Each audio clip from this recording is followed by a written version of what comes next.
Hello, everyone. Welcome to today's close reading webinar episode. My name is Joshua Schmid. I am a member of the education team here at the Bill of Rights Institute, and today I'm excited to be joined by Tony Williams. He is our senior fellow. Thanks, Josh. Good to be here. We have some exciting documents to talk about today, so should be a fun. Definitely. Yep, I'm very excited. We're going to be talking about the Sedition Act of 1798 today. So I'm going to go ahead and pull up a PowerPoint for us to review. As I'm doing that, Tony, could you give us a bit of a historical background for the Sedition Act? So what was happening in the United States at this time? Why was it passed? Sure, Josh. I give you some context here. This is in 1798, and just a few years before that, in 1796, I think it's relevant to remember that John Adams was elected the second president after Washington, and it's really the first contested presidential election that we had. And pretty interestingly, Thomas Jefferson is his vice president. Now, these are two famous founders, Adams and Jefferson, but remember, they're in different political parties. So we can imagine in our modern day era, if there was a member of the Republicans or Democrats as the president, and then the member of the opposite party as the vice president, that would create some fireworks, to say the least. And it did back in 1796. Right around that time as well, the Jay's Treaty is passed, and that was a treaty between settling some of the disputes between the British and United States in terms of the British seizing American vessels and some other important issues.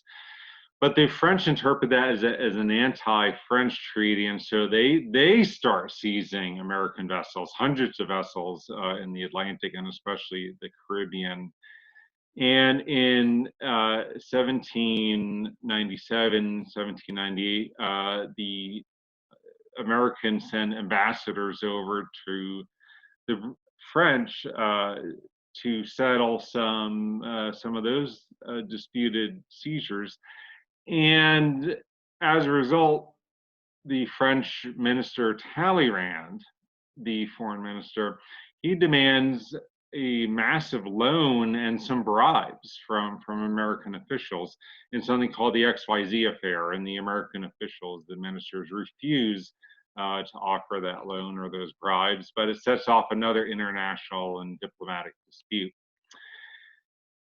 As a result, the US Congress and the Adams administration starts to prepare for war, okay, including coastal fortifications, including a navy, a provisional army is raised in what was called the quasi-war with France. And this sets off just a lot of sort of partisan feelings and sort of a war fervor, if you will. And don't forget that amidst all these partisan disputes, you know, all of the founders really disliked political parties. They saw them as inimical to the public welfare and the public good. They saw them as sort of bastions of faction and self-interest. And so everyone hated political parties, and yet political parties arose in the 1790s and really led to a lot of partisan antipathy and feelings and animosities.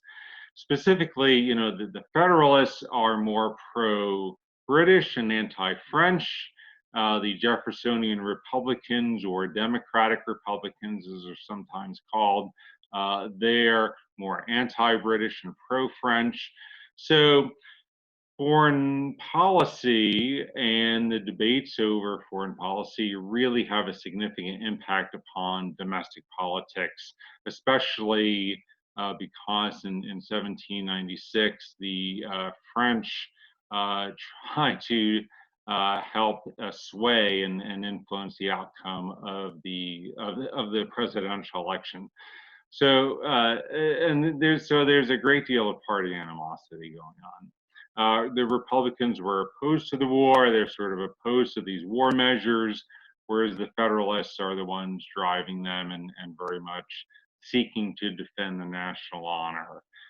And in the middle of all this, newspapers were highly partisan affairs, and really get involved in the party disputes between in the Democratic Republicans and the Federalists. So there's not really an idea of a loyal opposition at the time, and there's not really an idea of an objective press. They're really highly partisan charged. Sure. That phrase "loyal opposition," could you expand on that a little? I think it has, it's a very important term to understand here. Right. Yeah, I mean, the idea of a loyal party opposition would be that although you're a member of a different party and although you have different ideas about whether, a measure is good or not, a certain policy, domestic or foreign, you're still loyal to the country and you're still patriotic and so forth. But, that was not the idea at the time. The idea was that they were sort of akin to being traitors, or that they were not supportive of the public good, of the common good, that they were seen as damaging to the public good. And so this modern concept was really developing at the time and had not quite developed yet. And so both sides see the other side as contrary, as inimical in some way to the public good.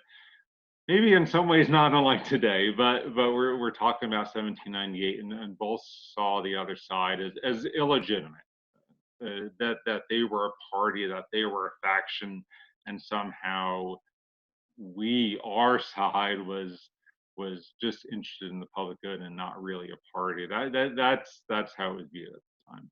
Sure. Yeah, no, that makes sense. Now, with that background, Congress actually passed the Sedition Act of 1798. It was in response, as you mentioned, to this growing fear of war with France, growing fear by the Federalists that the Jeffersonians might not be loyal to America. They might be treasonous if the government decides to fight France. So they passed this act, which President Adams signed, and we just have the most important section from that act here.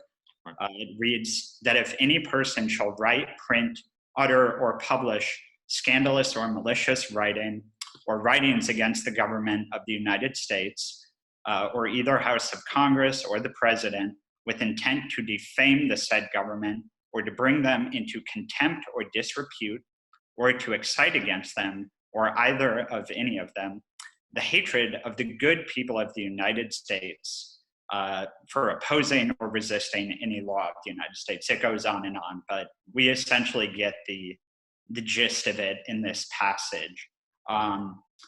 Now, what did this mean at the time, Tony? Most students and teachers, when they read this passage, it seems like a blatant violation of the First Amendment, right to free speech.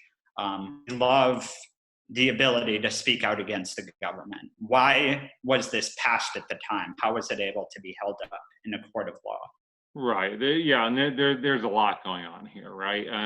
Why was it passed? Well, the Federalists in Congress really pushed for this and really made it a crime to basically be critical. The Federalists were in power and they did not want anything critical published against them. And they did control Congress. They did control the presidency with Adams. And it's basically saying, and we can unpack this a little bit, but it's saying any criticism published of the government in general, and specifically the Congress, the president, and it says with an attempt to defame the said government or bring them into contempt. Well, that's really code words for saying anything that's just critical at all of Adams could be interpreted as malicious, and so is therefore a crime, is therefore unlawful. And I think it's important to note that the Federalists were really pushing this in Congress. Adams was generally supportive of it. He did sign the bill into law, although he was not the one pushing for it personally. And we would see this as just a blatant violation of free speech. However, let's understand the historical context and place ourselves at the time. The idea, we do have a First Amendment and guaranteeing that right to free speech, and the idea that Congress itself, although it did so in this case, would not violate free speech. But the idea of a freedom of the press, a freedom of speech was really not very clearly defined yet. It was very different from our modern understanding. A free press, for example, usually meant just no prior restraint, that they would not be prevented from publishing, but that they would be responsible for what was published. And if you publish something, libelous, you could be prosecuted. The Sedition Act, it's not shown here, but it did unusually, for the time, allow truth to be a defense. So if you could prove what you said was true, it could be part of your defense and get you off. It also allowed juries, again, unusually, rather than judges, to decide the seditious effect from some speech or some writing. So at the time, both of those were pretty liberal-minded clauses. And also the laws were set to expire by March 1801. So they were specifically, that was outwardly seen as a temporary emergency measure. If you're more cynical, you might say that, the Federalists put that limiting clause on so that the Republicans could not thus turn it against them if they won Congress. So either way, the law really made it illegal to criticize the government, right? And we would see that as a blatant violation of free speech, and it allows of a fine of up to $2,000 and up to 2 years imprisonment for criticizing the government. Yeah, as you mentioned, here we have Section 3, which you were just talking about, that truth was a defense, right. Which I think is, again, from a modern standpoint, we take that for granted, that you could bring facts into a court of law, but as you were saying, the common law precedents at the time didn't allow for that. Now, how does this relate to the Federalist political stance? Why were they so concerned with this concept of ordered liberty? The idea that you need to be responsible about what you publish. Right. I do think that, the stances of the respective parties is important here. The Federalists, as you say, were definitely interested in ordered liberty. They're usually from not exclusively, but usually from the Northeast, and also from really a lot of the merchant classes and sort of upper classes. But even that is not always true. They did have a broad popular support as well. But I think it's important to note that the Federalists. So we have this law, and it's passed for pretty partisan reasons, but it's executed by the Adams administration in a very partisan way, right? This is just clearly a partisan charged law to shut down criticism by the opposition. There's just no way around it. It's a highly partisan law, and it's prosecuted and executed in a very partisan way as well by the Adams administration. Yeah, definitely. We can get into some of the specifics. They're all fascinating narratives, each individual one. And unfortunately, we don't have the time to go into too great a detail, but could you just give us some general background on these three figures? They were the most prominent of the accused.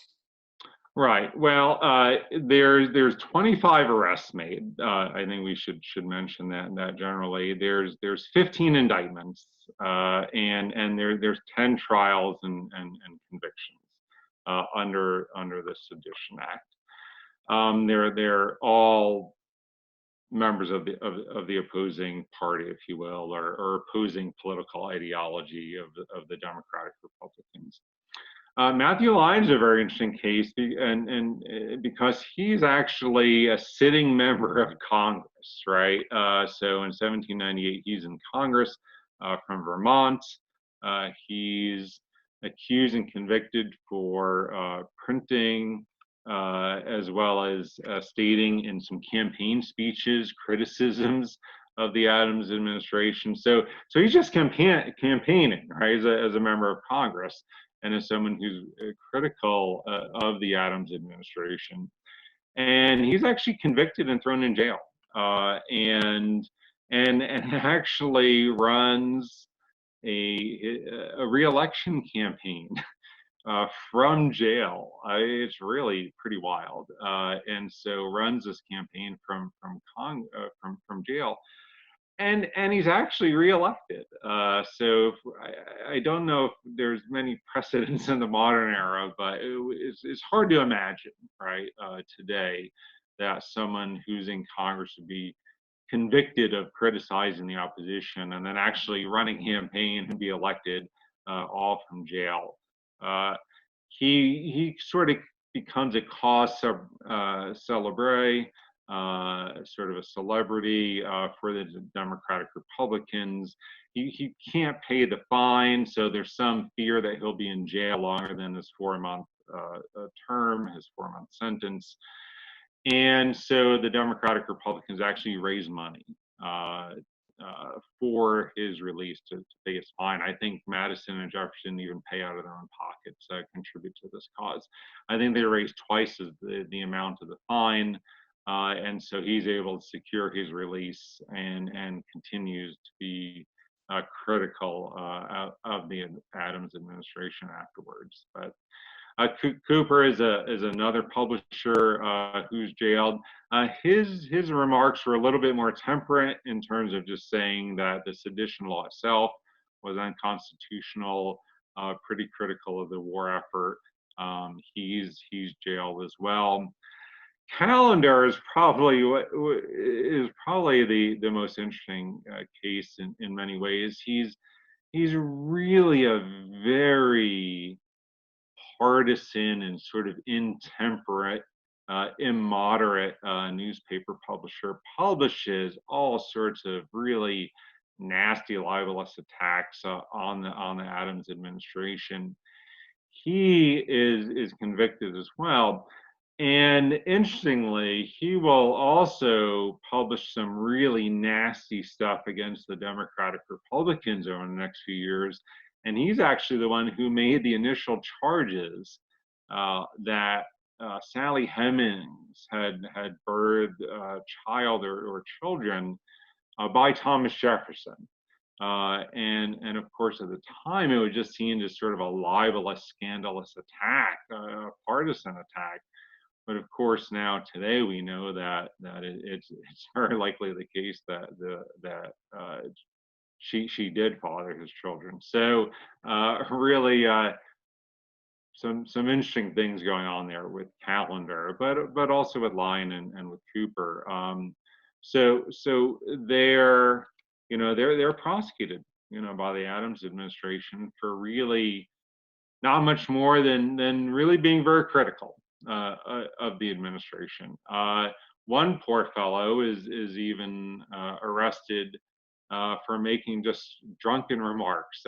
These were not printed. This man was not a publisher. He just said he hopes that Adams, I think, was shot in the rear by a cannon. Just sort of drunken remarks, and he was prosecuted as well. So some of these charges bordered on the absurd, but all of them in many ways were very partisan as this law was prosecuted, and it did eventually expire in 1801. Sure.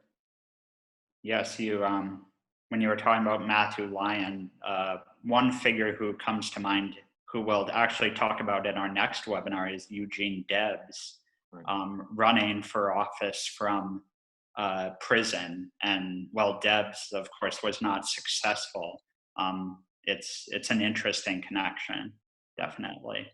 Now, what was you said that ultimately the act just disappeared. It wasn't renewed by Congress. Yeah. Before that happened, though, what was the Democratic Republicans' response? They obviously would not take this sitting down. What did they propose to do to fight this act? Right. Well. Some said no more, and although very importantly that the law was just unconstitutional. Right. They're making appeals, which I think is very important, to the principle of free speech, to appeals to that First Amendment. Right. Because it said Congress shall not, violate the right of free speech or free press, and Congress is doing that. Other members, particularly James Madison, but then even the vice president at the time, which is again pretty interesting to think about, actually submit some resolutions to some state legislatures, specifically Madison with the Virginia resolution, and Jefferson with the Kentucky resolution. And what these are they're resolutions that call the Sedition Act, the acts of the Adams administration, unconstitutional. Okay, and they provide different remedies for that. The more moderate one, I would say, by Madison, said that the act was an unconstitutional violation, and a proper remedy would be, as he said, to basically elect new people. They basically, quote unquote, throw the bums out. We'll elect new people, and there'll be a Republican remedy for this problem. He also did say that the states could interpose themselves between the people and the national government, but he didn't really define very carefully or very exactly what he meant by that. The much more radical resolution, I would argue, is definitely the Kentucky resolution. And in that, there's language talking about nullification. Okay, that the states could declare acts of Congress null and void. Okay, and obviously this will be used, later on, will be sort of set a precedent for later nullification debates in the 19th century. I will say that it's pretty ironic that Jefferson is sort of his brainchild, considering he's a strict constructionist of the Constitution. He strictly interprets its words and want only its words to apply, and yet this is in many ways an extra constitutional doctrine. It's just not in there that the states can nullify federal laws. These resolutions are actually submitted. They encourage other states to take them up and support them. Ironically, most other states actually either reject them outright or actually comment on them and declare them to be unconstitutional themselves. This idea of nullification, especially. So the other states are either silent or just outright reject this idea, this doctrine of nullification. And so, this Sedition Act, in many ways, really stirs up a lot of sort of constitutional debate and thinking, which I think is very healthy. A very healthy sign of a democracy, of a republic back in the 1790s, as all these ideas, a lot of precedents are being set, and a lot of ideas are being debated around the Constitution and its meaning, and they sort of lay a lot of the groundwork for the shaping of the Constitution and the debates of the 19th century. Definitely, yeah.